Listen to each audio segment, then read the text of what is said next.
এখন বেলা বড় হওয়াতে বিকেলের বেশিরভাগ সময়ই আমাদের গার্ডেনে থাকা হয়। কিছু না লাগানো হলেও গার্ডেনে দুই একবার করে হাঁটা, গার্ডেনের গাছপালা দেখা আসলে দেখতে আমার খুবই ভালো লাগে।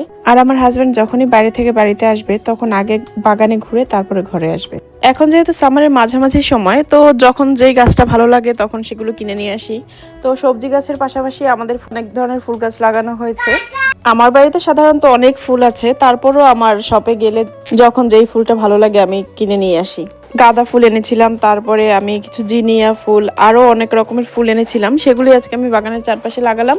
তারপরে আমি চলে গেলাম রান্নাঘরে রান্না বান্না করার জন্য, যেটা আমার প্রতিদিনের ডিউটি। তো আজকে আমি রান্না করলাম মাছের মাথা দিয়ে মুড়ি ঘন্ট, আর এটা আমি আজকে চিড়া দিয়ে করেছিলাম।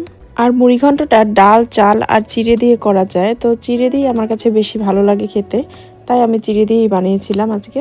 চিড়ে দিয়ে তোমরা কি কখনো মুড়ি ঘন্ট খেয়েছো? আর তাহলে আমাকে জানিও কেমন লাগে। আর তোমরা সবাই ভালো থেকো, সুস্থ থেকো, আর আমার পাশে থেকো।